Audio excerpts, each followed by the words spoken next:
হামলায় ইরানে 2 মাসের শিশু, গর্ভবতী নারী সহ নিহত 610 জন।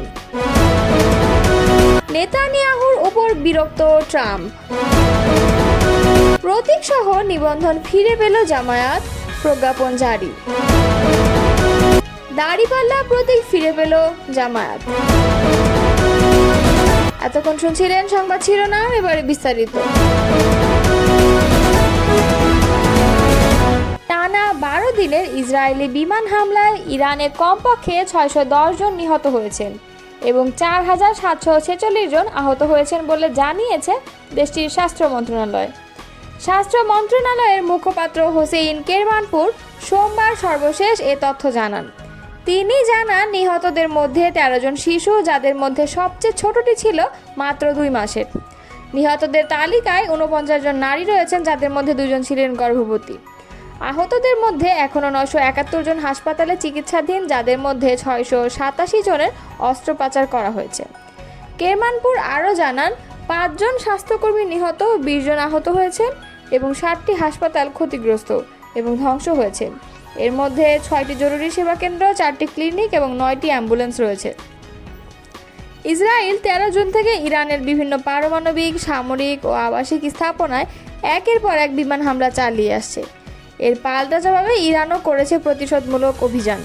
তবে বেসামরিক প্রাণহানির সংখ্যা এবং স্বাস্থ্য খাতের ক্ষতি এখন পর্যন্ত আন্তর্জাতিক মহলের জন্য গভীর উদ্বেগের কারণ হয়ে দাঁড়িয়েছে। এদিকে আল জাজিরার প্রতিবেদন অনুযায়ী ইরানের হামলায় ইসরায়েলের নিহতের সংখ্যা এ পর্যন্ত 24 জন, আহত হয়েছে অনেকে। ইসরায়েলের স্বাস্থ্য মন্ত্রণালয় এই ব্যাপারে বিস্তারিত কিছু জানায়নি।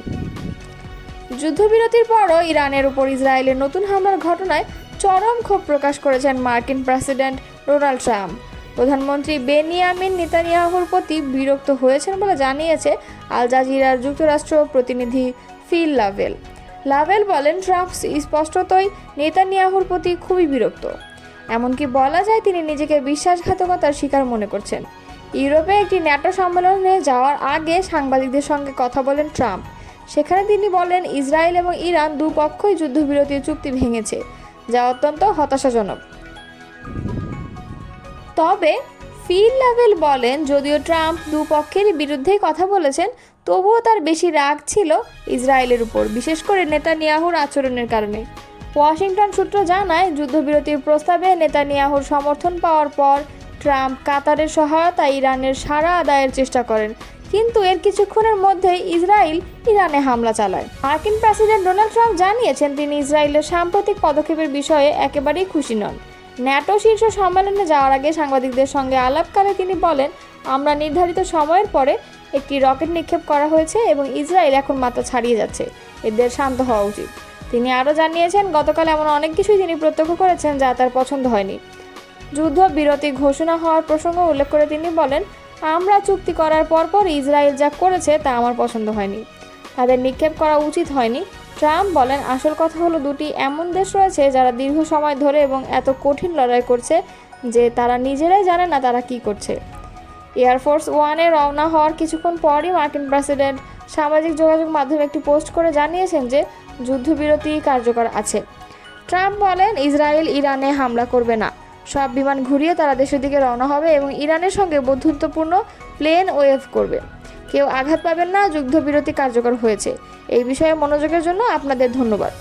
যুদ্ধবিরতি ঘোষণা হওয়ার পর ইরান ও ইসরায়েল তার লঙ্ঘন করায় অখুশি ছিলেন তিনি। ট্রাম্প জানিয়েছিলেন, ইরান ও ইসরায়েল দুপক্ষই ঘোষিত যুদ্ধবিরতি লঙ্ঘন করেছে। তার কথায় আমি নিশ্চিত নই যে তারা এটি ইচ্ছাকৃতভাবে করেছে। আজ সকালে ইসরায়েলের পদক্ষেপ আমার মোটেও ভালো লাগেনি। আমি দেখেছি তা বন্ধ করতে পারি কিনা। কিন্তু তিনি আরও বলেন, ইরান কখনোই তার পরমাণু সক্ষমতা পুনর্নির্মাণ করবে না। দাড়িপাল্লা প্রতীকসহ নিবন্ধন ফিরে পেল বাংলাদেশ জামায়াতে ইসলাম। মঙ্গলবার নির্বাচন কমিশন থেকে জারিকৃত এক প্রজ্ঞাপনে এ তথ্য জানানো হয়।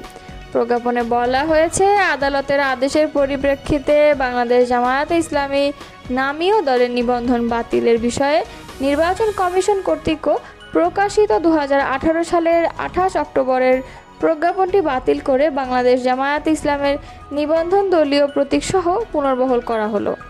এর আগে গত 4 জুন দলীয় প্রতীক দাড়িপাল্লার সঙ্গে বাংলাদেশ জামায়াতে ইসলামের নিবন্ধন ফেরত দেওয়ার নীতিগত সিদ্ধান্ত নেয় ইসি।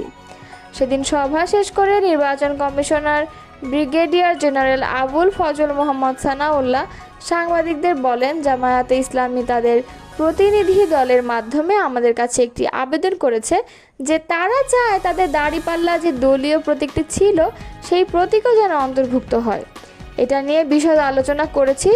যে বিষয়গুলো বিবেচনায় নেওয়া হয়েছে তার মধ্যে যে আছে স্ট্যাটাস কো এন্টে বলতে কি বোঝায়, অর্থাৎ 2013 সালে জামায়াতের দলীয় নিবন্ধনের সঙ্গে প্রতীক ছিল সেটি বিবেচনায় নেওয়া হয়েছে।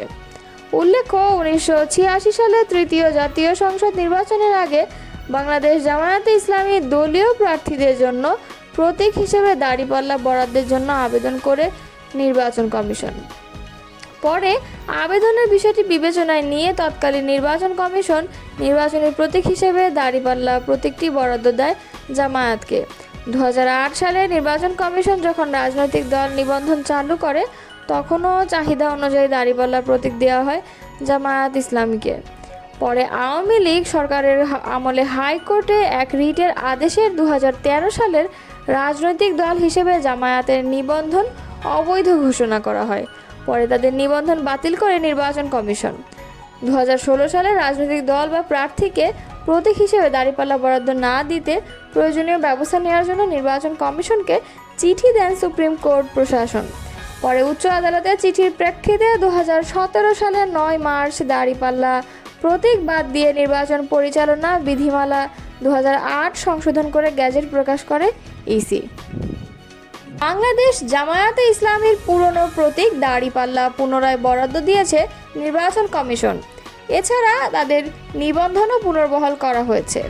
মঙ্গলবার ইসির সিনিয়র সচিব আখতার আহমেদের সই করা প্রজ্ঞাপনে এই বিষয়টি নিশ্চিত করা হয়েছে। প্রজ্ঞাপনে বলা হয়েছে, আদালতের আদেশের পরিপ্রেক্ষিতে বাংলাদেশ জামায়াতে ইসলাম নামীয় দলের নিবন্ধন বাতিলের বিষয়ে নির্বাচন কমিশন কর্তৃক প্রকাশিত 2018 সালের 28 অক্টোবরের বিজ্ঞাপনটি বাতিল করে দলের নিবন্ধন দলীয় প্রতীকসহ পুনর্বহাল করা হলো। 2013 সালের 1 আগস্ট সংবিধানের সঙ্গে গঠনতন্ত্র সাংঘর্ষিক হওয়ার কারণ দেখিয়ে দলটির নিবন্ধন অবৈধ ও বাতিল ঘোষণা করা হয়। আখতার আহমেদ বলেন, জামায়াতের নিবন্ধন ও প্রতীক পুনর্বহাল করা হয়েছে, এর অর্থ দলটি আবার নির্বাচন করার সুযোগ পেল। আওয়ামী লীগ সরকারের সময়ে রাজনৈতিক দল হিসেবে জামায়াত ইসলামীর নিবন্ধন বাতিলের যে রায় হাইকোর্ট দিয়েছিল, এক যুগ পর গত 1 জুন তা বাতিল করে দেয় আপিল বিভাগ। সর্বোচ্চ আদালত আদেশে বলেছিলেন, সাংবিধানিক প্রতিষ্ঠান হিসেবে এখন নির্বাচন কমিশন জামায়াত ইসলামের নিবন্ধন ও প্রতীকের বিষয়ে পরবর্তী পদক্ষেপ নেবে। আদালতের আদেশের পর জামায়াতের নিবন্ধন ও দাঁড়িপাল্লা প্রতীক ফেরত দেওয়ার বিষয়ে কুরবানি ঈদের আগে 4 জুন কমিশন সভায় সিদ্ধান্ত নেয় ইসি।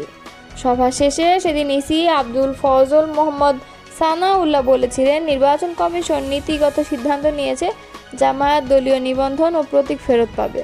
তবে দলীয় প্রতীকটি ফেরতের ক্ষেত্রে দাপ্তরিক প্রক্রিয়া শেষ করতে সময় লাগবে। এর 3 সপ্তাহের মাথায় প্রজ্ঞাপন প্রকাশ করল ইসি সচিবালয়।